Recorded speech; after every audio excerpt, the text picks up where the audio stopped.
నమస్కారం. నేను మీ అడ్వకేట్ దాసరి వెంకటేశ్వర్లు, వకీలెన్స్. నేడు సర్వసాధారణంగా భార్యాభర్తలిద్దరూ ఉద్యోగాలు చేస్తుంటారు. భార్య కష్టపడి సంపాదించిన ధనాన్ని భర్త అడగొచ్చా? అలాగే ఆమె తన పేరు మీద కొన్న ప్రాపర్టీస్ని భర్త అడిగేదానికి హక్కు ఉందా?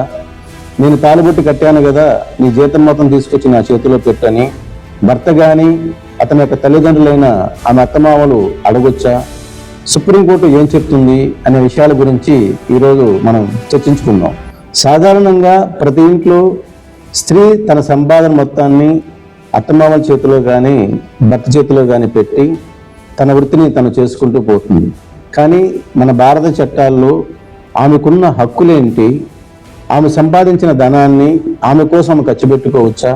అలాగే ఆమె పేరు మీద ఆమె ఆస్తులు కొనవచ్చా? దానికి అత్తమామలకు కానీ భర్తకు కానీ ఎటువంటి హక్కులు ఉన్నాయి, తనకి ఎటువంటి హక్కులు ఉన్నాయనే విషయాలు కూడా మీకు ఈరోజు తెలియజెప్తాను. భారతీయ చట్టాల ప్రకారం పెళ్ళైనంత మాత్రాన భార్య సంపాదన మీద భర్తకి ఎటువంటి హక్కు లేదు. ఆమె తన సొంత తెలివితేటలతో సంపాదించుకున్న ప్రతి రూపాయిని లేదా ఆమె కొనుక్కున్న ప్రతి ఆస్తిని స్త్రీధనంగా లేదా ఆమె సొంత ఆస్తిగా పరిగణించవచ్చని చట్టాల్లో క్లియర్గా చెప్పున్నాయి.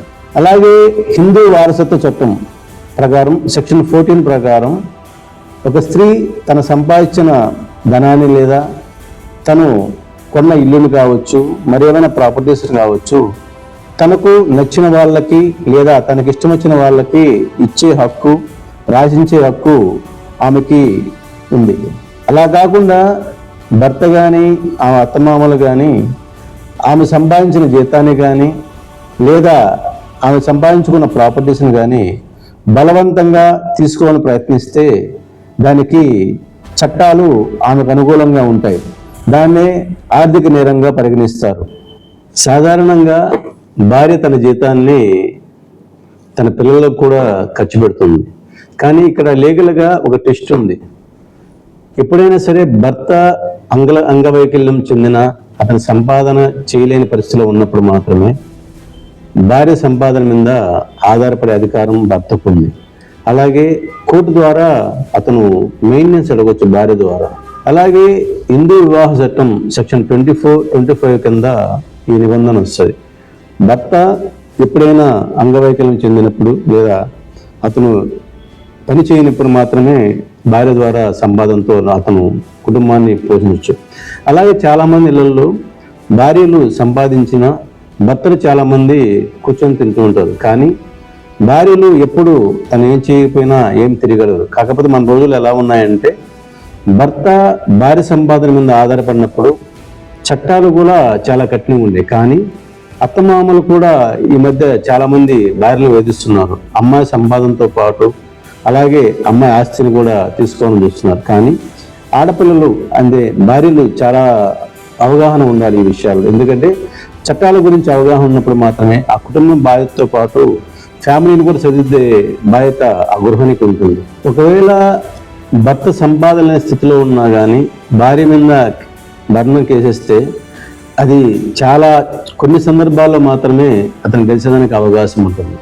ఎందుకంటే భార్య సంపాదన మీద పూర్తి హక్కు ఆమెకు తప్ప ఇంకెవరికి ఆ హక్కు ఉండదు. అలాగే భార్య సంపాదనని భర్త ఎప్పుడు కంట్రోల్ పెట్టలేడు. అలాగే ఆమె ఆస్తి మీద కూడా అతనికి ఎటువంటి అవగాహన కానీ అధికారం కూడా ఎక్కడ ఏ చట్టంలో అతనికి లేదు.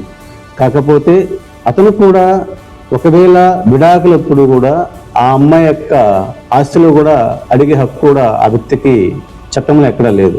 భార్యాభర్త ఇద్దరు కలిసి సంపాదన షేర్ చేసుకుని వాళ్ళ పిల్లలకు కావచ్చు, వాళ్ళ తల్లిదండ్రుల ఆరోగ్య విషయాలను కావచ్చు ఖర్చు పెట్టుకోవడం చేయాలి తప్ప భర్త సంపాదించకుండా భార్య సంపాదన మీద ఆధారపడితే ఆధిపత్య పవర్తో పాటు భర్త మీద ఉన్న విలువ కూడా భార్యతో పాటు బిడ్డలకు కూడా పోతుంది. కాబట్టి సమాజంలో మనం బిడ్డలకు ఏమి నేర్పిస్తున్నాం అనేది మనం చూసి బిడ్డలు నేర్చుకోవాలి.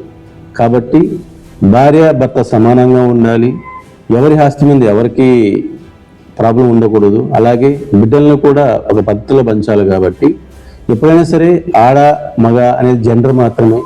సొసైటీలో ఇప్పుడున్న రోజుల్లో ప్రతి ఒక్కరు పనిచేస్తూ సంపాదించుకుంటున్నారు. అది వాళ్ళ ఫ్యామిలీ కోసం, అది బిడ్డల కోసం. కాబట్టి ప్రతి ఒక్కరూ ఇలాంటి విషయాలు అవగాహన చేసుకొని 10 మందికి సపోర్ట్ చేయండి.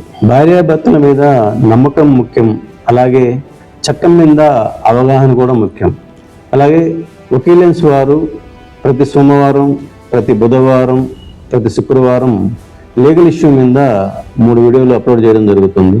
మీకేమైనా లీగల్ సమస్యలు ఉన్నా కింద కామెంట్ బాక్స్లో రాయండి. అలాగే మీరు చేయాల్సిన పని, మీకు తెలిసిన విషయాన్ని 10 మందికి చెప్పండి.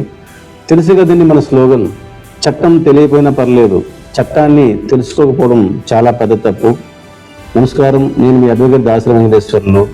కృతజ్ఞతలు.